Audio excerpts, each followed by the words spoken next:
Hyderabad express టీవీకి స్వాగతం. ముందుగా హెడ్లైన్స్. రాహుల్పై పాకిస్తాన్ ప్రశంసలు తీవ్రంగా మండిపడ్డ ప్రధాని మోదీ.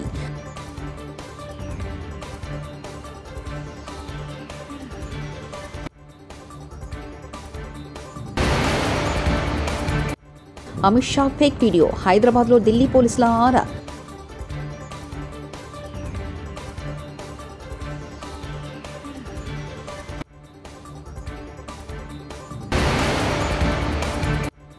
జూలై 14 రేవంత్ రెడ్డికి డెడ్లైన్, ధర్మపురి అరవింద్.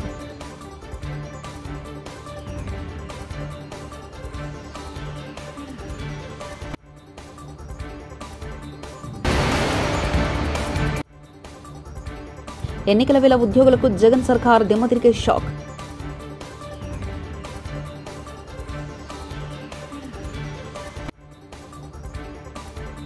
కాంగ్రెస్ అగ్రనేత రాహుల్ గాంధీపై పాకిస్తాన్ మాజీ మంత్రి చౌదరి వాహద్ హుస్సేన్ ప్రశంసలు కురిపించడంపై ప్రధాని నరేంద్ర మోదీ తీవ్రస్థాయిలో విరుచుకుపడ్డారు.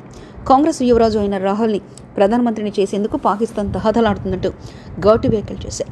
అంతేకాదు కాంగ్రెస్ పార్టీ పాకిస్తాన్ అభిమాని అని, ఇప్పుడు వారి మధ్య బద్దం తేతెల్లమైందని అన్నారు. గుజరాత్లోని ఆనంద్ ప్రాంతంలో నిర్వహించిన ఎన్నికల ప్రచారంలో భాగంగా మోదీ ఈ వ్యాఖ్యలు చేశారు. కేంద్ర హోంమంత్రి అమిత్ షా వీడియో మార్పింగ్ కేసులో ఢిల్లీ పోలీసులు దర్యాప్తు ముమ్మరం చేశారు. హైదరాబాద్ చేరుకున్న ఢిల్లీ పోలీసులు నిందితుల ఆచూకీ కోసం ఆరా తీస్తున్నారు. ఇప్పటికే ఈ కేసుకు సంబంధించి 5గురిని హైదరాబాద్ సిసిఎస్ పోలీసులు అదుపులో తీసుకుని విచారిస్తున్నారు. వీరిని గచ్చిబౌలి పోలీసులు అదుపులో తీసుకుని సిసిఎస్ పోలీసులకు అప్పగించారు. ప్రస్తుతం పోలీసుల అదుపులో మన్నె సతీష్, ఆస్మా, తస్లిమా, గీతా, శివ ఉన్నారు. ఎన్నికల సమయంలో ఏపీ ప్రభుత్వం ఉద్యోగులకు కరెంట్ షాక్ ఇచ్చింది. ప్రభుత్వం కల్పించిన అకాడమిక్లో కరెంటు బిల్లులు ఎక్కువ రావడంతో అపార్ట్మెంట్లో ఉన్న వారి వద్ద నుంచి వసూలు చేయాలంటూ సర్కార్ ఆదేశాలు జారీ చేసింది. ఏపీ సెక్రటేరియట్, అసెంబ్లీ విభాగాధిపతి కార్యాలయంలో పనిచేస్తున్న వారికి షేరింగ్పై ప్రభుత్వం అకామిడేషన్ ఇస్తున్న విషయం తెలిసిందే.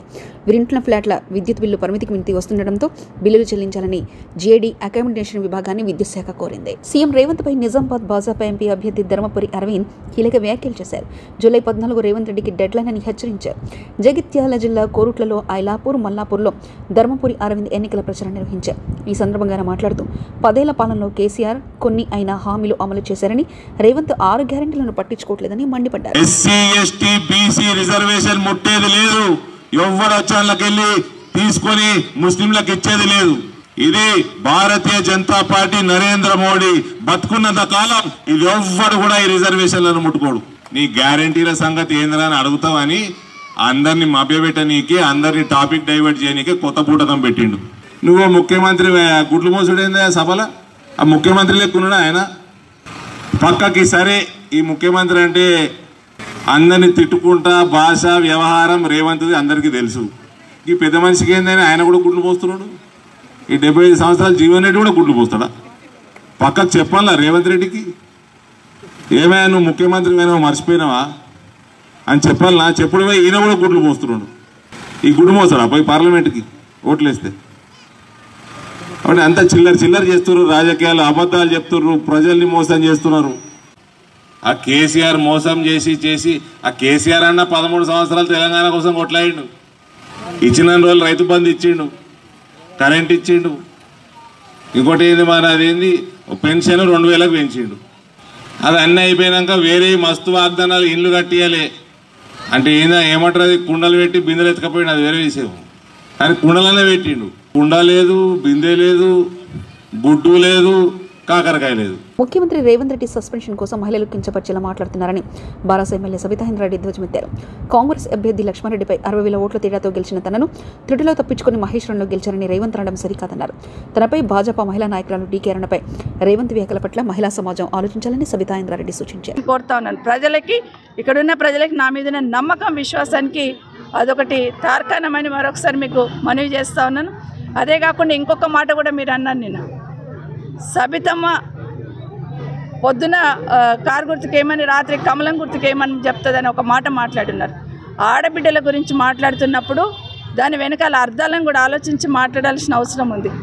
మీరు ఒక ఆడబిడ్డను పట్టుకొని పొద్దున ఒక మాట, రాత్రి ఒక మాట మాట్లాడుతుందని అనొచ్చా? ఒక్కసారి ఆలోచించండి. ఇదే కాదు, తెలంగాణ రాష్ట్ర మహిళలందరూ గమనిస్తూ ఉన్నారు. మీరు ఏ విధంగా మాట్లాడుతున్నారు, మహిళలను ఏ విధంగా కించపరుస్తున్నారు. మొన్న డీకే అరుణ గారితో మాట్లాడుతూ పండబెట్టి తొక్కుకుంటా పోతాము అని ఒక మహిళ కూడా చూడకుండా ఆమె మీద కామెంట్ చేశారు.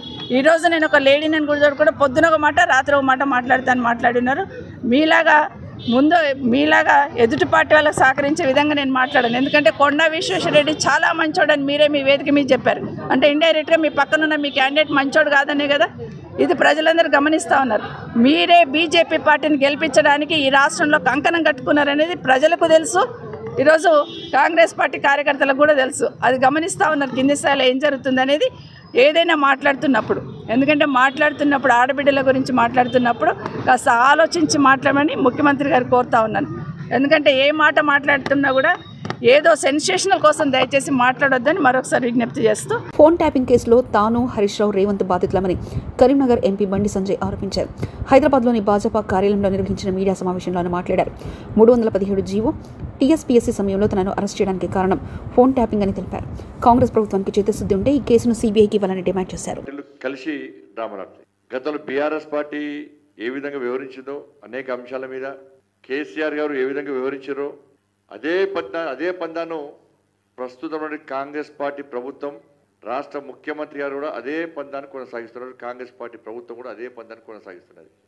తెలంగాణ రాష్ట్రంలో పూర్తి వ్యవస్థలను నాశనం చేసినటువంటి, ప్రజాస్వామ్యాన్ని కూని చేసినటువంటి, వ్యక్తిగత స్వేచ్ఛకు భంగం కలిగేలా తయారైనటువంటి ఫోన్ ట్యాపింగ్ కేసు.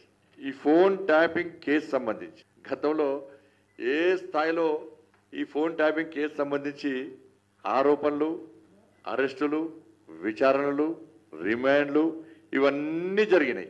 అంత తీవ్రమైనటువంటి కేసు కనీసం ఇప్పుడు చర్చలో లేదు. ఎందుకంటే డైవర్ట్ చేసి 2 పార్టీలు కలిసి కుమ్మక్కై ఇష్యూ డైవర్ట్ చేసి పడేసింది. ఈ కేసును నీరుగార్చే ప్రయత్నం చేసినాయి కూడా. ఈ ఫోన్ ట్యాపింగ్ కేసు సంబంధించి ఇది కరీంనగర్ జిల్లా రాజన్న సిరిసిల్ల జిల్లా సిరిసిల్ల కేంద్రంగా జరిగింది. దీనిలో వాస్తవానికి బీఆర్ఎస్ పార్టీ నాయకులతో పాటు ఆ కేసును నీరుగార్చడానికి, కేసీఆర్ కుటుంబాన్ని కాపాడడం కోసం కాంగ్రెస్ పార్టీకి సంబంధించినటువంటి కరీంనగర్ సంబంధించినటువంటి ఒక మంత్రి హస్తం ఉంది. ఈ మంత్రి కేసీఆర్ కొడుకుతోని లాలుచిపడి చీకటి ఒప్పందాలు కుదుర్చుకొని ఈ కేసును నీరుగార్చడానికి తీవ్ర ప్రయత్నాలు చేస్తూ వాళ్లకు సలహాలు సూచనలు ఇస్తూ వాళ్ళు ఇచ్చే సూచనలు సలహాలు పాటిస్తూ దాని ప్రధాన నిందితులకు వత్తాసు పలికే ప్రయత్నం కరీంనగర్ సంబంధించిన మంత్రి చేస్తున్న విషయం వాస్తవం. కాబట్టి దీనిలో ప్రధాన నిందితుడిగా ఆరోపణలు ఎదుర్కొన్నటువంటి రాధాకిషోర్ గారి స్టేట్మెంట్, మేము కేసీఆర్ యొక్క ఆదేశాల మేరకు ఈ ఫోన్ ట్యాపింగ్ చేస్తాం, వాళ్ళు ఏ వ్యక్తుల పేరు చెప్తే ఆ వ్యక్తులు, ఏ లీడర్ల పేరు చెప్తే ఆ లీడర్లను మేము ఆ ఫోన్ ట్యాపింగ్ చేస్తామని చెప్పి పోలీస్ స్టేట్మెంట్లో, పోలీస్ విచారణలో రాధాకిషోర్ గారు ఒప్పుకున్నటువంటి స్టేట్మెంట్. ఇది సర్టిఫికేట్ కాపీ మేమే తీసుకున్నాం. ఇది నేను కూడా బాధితున్నది. అలా ఫోన్ ట్యాపింగ్లో నేను బాధితున్నే, ప్రస్తుతం రాష్ట్ర ముఖ్యమంత్రి రేవంత్ రెడ్డి గారు కూడా బాధితులే. అందుకే 317 జీవో అప్పుడు కానీ, టీఎస్పీఎస్సీ అప్పుడు కానీ మిమ్మల్ని అరెస్ట్ చేయడం ఇవన్నీ కూడా దానిలో భాగమైంది. మేమిద్దరం కాదు, హరీష్ రావు కూడా బాధితుడు. ఇలా కేసీఆర్ అల్లుడు హరీష్ రావు కూడా బాధితుడే. ఎందుకంటే పాపం సంవత్సరం పాటు పాపం మంత్రి పదవి ఇవ్వలే హరీష్ రావు గారికి. ఎందుకంటే హరీష్ రావు గారు ఫోన్ ట్యాపింగ్ జరుగుతూనే సంవత్సరం పాటు మంత్రి పదవి ఇవ్వలే. ఆయన కూడా బాధితుడే పాపం. అసెంబ్లీ ఎన్నికల సందర్భంగా బీఆర్ఎస్ పార్టీ ప్రభుత్వం పోతుంది కాబట్టి, కాంగ్రెస్ పార్టీ ప్రభుత్వం వచ్చే అవకాశాలు ఉన్నాయి కాబట్టి మనం కూడా కాంగ్రెస్ పార్టీ నాయకులతో సన్నిహిత సంబంధాలు ఉంచుకోవాలి. లేకుంటే మనకి ఇబ్బంది వస్తుందని చెప్పి ప్లాన్ చేసినటువంటి ప్రభాకర్ రావు గారు ఇలా ఎన్నికల సందర్భంగా, అసెంబ్లీ ఎన్నికల సందర్భంగా కరీంనగర్కి వచ్చి కరీంనగర్లో అడ్డబిటాయించి, రాధాకిషన్ రావు గారు కరీంనగర్కి వచ్చి ప్రతిమా హోటల్లో 314 రూమ్ నెంబర్లో ఉండి ఆడ ఏం బిల్లులు చెల్లించకుండా, ఆడ రికార్డులో ఆయన పేరు రాయకుండా చాలా రోజుల పాటు అక్కడ అడ్డబిటాయించి ఇలా ఫోన్ ట్యాపింగ్ చేయడం జరిగింది. ఎందుకంటే ఇవాళ కాంగ్రెస్ పార్టీ మీద అనుమానాలు వస్తున్నాయి. ఇవాళ రాధాకిషన్ రావు గారి స్టేట్మెంట్లో కేసీఆర్ ఆదేశం మేరకే మేము ఈ విధంగా ఫోన్ ట్యాపింగ్ చేస్తామని చెప్పి ప్రధాన నిందితుడు ఆరోపించినప్పుడు మరి రాష్ట్ర ప్రభుత్వము ఈ విషయంలో ఎందుకు క్రిమినల్ చర్యలు చేపడతలేదు? కనీసం 41 నోటీస్ ఎందుకు ఇస్తలేదు? ఇవాళ ఆరోపణ పక్కగా స్టేట్మెంట్ ఇచ్చి కాడేసారు ఇవాళ మీరు. స్టేట్ పోలీసే ఇలా కేసీఆర్ రాధాకిషన్ రావు గారు ఆయన స్టేట్మెంట్లో కేసీఆర్ పేరు ప్రస్తావించి బీఆర్ఎస్ మెదక్ అభ్యర్థి వెంకట్రామరెడ్డిపై దుష్ప్రచారం చేస్తే సహించేది లేదు. బీజేపీ మెదక్ అభ్యర్థి రఘునందన్ రావుపై మాజీ మంత్రి సిద్దిపేట ఎమ్మెల్యే హరీష్ రావు తీవ్రస్థాయిలో మండిపడ్డారు. గతంలో బీజేపీ అభ్యర్థి రఘునందన్ రావు దుర్భాగ అసెంబ్లీ ఎన్నికల్లో ఫేక్ న్యూస్ ప్రచారం చేశారని ఆరోపించారు. బుధవారం సిద్దిపేట జిల్లా కేంద్రంలోని 35, 36 వార్డులలో ఇంటింటికి ఎన్నికల ప్రచారంలో హరీష్ రావు, బీఆర్ఎస్ ఎంపీ అభ్యర్థి వెంకటరెడ్డి పాల్గొన్నారు. అంటే ఏదైనా నిజాలు చెప్తే, వాస్తవాలు చెప్తే, వాస్తవాల ఆధారంగా ప్రజలు నిర్ణయం తీసుకుంటారు. కానీ అభూత కల్పనలను, అబద్దాలను, గోబల్స్ను ప్రచారం చేసి మరి బీజేపీ అభ్యర్థికి గెలుపు అలవాటు. గతంలో దుబ్బాక ఉప ఎన్నికల సందర్భంలో కూడా ఇక కొద్ది గంటల్లో పోలింగ్ ప్రారంభమవుతుందంటే కాంగ్రెస్ పార్టీ అభ్యర్థి బీఆర్ఎస్లో చేరినట్టు ఒక ఫేక్ వీడియో తయారు చేసి దాన్ని దుబ్బాక ప్రాంతంలో సోషల్ మీడియాలో విడుదల చేసి రాజకీయంగా లబ్ధి పొందే ప్రయత్నం చేశారు. అంటే ఏదైనా ఫెయిర్ పాలిటిక్స్ లేవు. ఆయన గతంలో కూడా పాపం కాంగ్రెస్ పార్టీ అభ్యర్థి ఆయన బీఆర్ఎస్లో చేరిపోయినట్టు, ఆయన చేతులు ఎత్తేసినట్టు, ఆయన పోటీ నుంచి తప్పుకున్నట్టు ఒక ఫేక్ సోషల్ మీడియాను ఇక 2 గంటలైతే ఎలక్షన్ స్టార్ట్ అయిందంటే ఆ ఫేక్ మీడియాను ప్రజల్లో వదిలారు. అది చూస్తే ఎట్లుంటుందంటే నిజంగానే టీవీలో వచ్చినట్టు, ఒక టీవీలో ప్రసారమైనట్టు ఒక తప్పుడు వార్తా కథనాన్ని తయారు చేసి ప్రజల్లోకి వదిలారు. దాంతో ప్రజలు కొద్దిగా కన్ఫ్యూజ్ అయిపోయి నిజమేమో అనుకొని కొన్ని ఓట్లలో తేడా వచ్చినటువంటి పరిస్థితి మనం చూసాం. ఇప్పుడు కూడా వెంకట్రామరెడ్డి గారి మీద ఒక సోషల్ మీడియాలో ఒక దొంగ వీడియోను తయారు చేసి ఆయన పట్ల దుష్ప్రచారం చేస్తూ, ఆయన ఒక వైట్ పేపర్ లాంటి వ్యక్తి, ఇన్నేళ్లు ఆయన ఐఏఎస్ ఆఫీసర్గా, కలెక్టర్గా పనిచేస్తే మచ్చ లేకుండా ప్రజల కోసం పనిచేసి ఎంతో మంచి పేరు తెచ్చుకున్నటువంటి వ్యక్తి వెంకట్రామరెడ్డి గారు. ఆయనను ఒక తప్పుడుగా చూపించి ఒక తప్పుడు విషయాలను సోషల్ మీడియాలో ప్రచారం చేస్తూ రాజకీయంగా లబ్ధి పొందాలని చూస్తున్నారు. వాస్తవాలు మాట్లాడండి.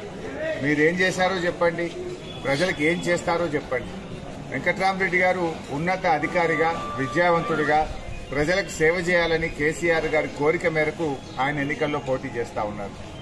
అందరిలాగా డబ్బులు సంపాదించుకో. జనసేన పార్టీ అధినేత పవన్ కళ్యాణ్ ఈరోజు అనకాపల్లి మండలం అచ్యుతాపురం ప్రచారంలో భాగంగా బహిరంగ సభలో మాట్లాడుతూ స్థానిక వైసీపీ అభ్యర్థి ఉప్పలపాటి రమణమూర్తిరాజు కన్నబాబుపై ఘాటున విమర్శలు చేశారు. జనసేన పార్టీ గాజు గ్లాసు గుర్తుపై పోటీ చేస్తున్న సుందరపు విజయ్ కుమార్ ని ఎంపీగా పోటీ చేస్తున్న సీఎం రమేష్ ను గెలిపించాలని కోరారు.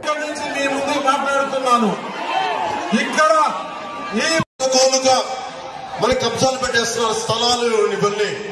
రేపు పొద్దున land titling act, Jagan land grabbing act వచ్చిన తర్వాత మీరు గొడవ పెట్టడానికి కూడా లేదు, కోర్టుకి వెళ్ళడానికి లేదు. వెళ్తే హైకోర్టుకి వెళ్ళాలి. నాకే హైకోర్టుకి వెళ్ళడానికి నేను పెద్ద ఆలోచిస్తాను. ఒక పార్టీ నడుపుతున్న వాడిని, ఇన్ని లక్షల మంది రోడ్ల మీదకి వస్తే లక్షల మంది జనం ఉన్నవాడిని నేనే ఆలోచిస్తాను హైకోర్టుకి వెళ్ళాలంటే. సగటు మనిషి మీ ఆస్తుల్ని కన్నబాబు రాజు గారు లాంటి వాళ్ళు దోచేస్తే రేపు భవిష్యత్తులో కోర్టులకు వెళ్ళడానికి కూడా లేదు. మహా వెళ్తే ఆఫీసులు వెళ్ళాలంటే రెవెన్యూ ఆఫీసులకి వెళ్తే మళ్ళీ ఉన్నది వైసీపీ మనిషి ఉంటాడు. మళ్ళీ వాళ్ళు ఏం చేస్తారు, మళ్ళీ వాళ్ళే పెట్టేసుకుంటారు. రేపు పొద్దున మీకు అప్పు చేయాలి, మాకు ఆస్తి పేపర్లు తాకట్టు పెట్టాలి, ఫైనాన్షియల్ దగ్గరికి వెళ్ళాలి. ఆస్తి తాకట్టు పెట్టాలి అంటే కూర్చోబెట్టి ఎవరు మాట్లాడరు. దాని మీద జెరాక్స్ ఇస్తే ఎవరు తీసుకుంటాడు? ఒరిజినల్స్ ఇవ్వాలి.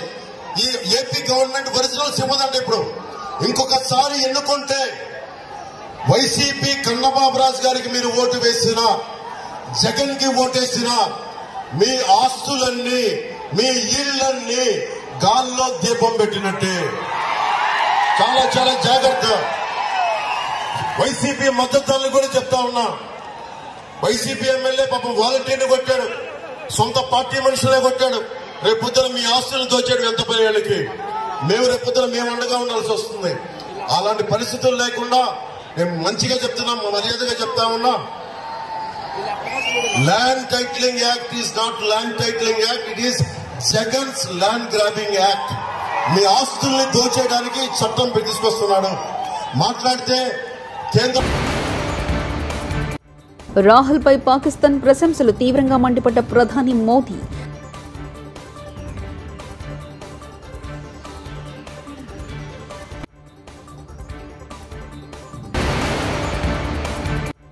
అమిత్ షా ఫేక్ వీడియో, హైదరాబాద్లో ఢిల్లీ పోలీసుల ఆరా.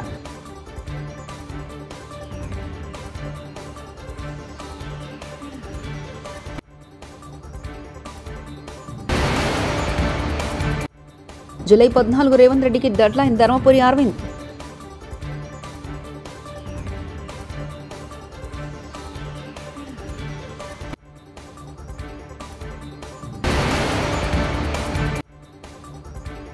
ఎన్నికల వేళ ఉద్యోగులకు జగన్ సర్కార్ దిమ్మతిరిగే షాక్.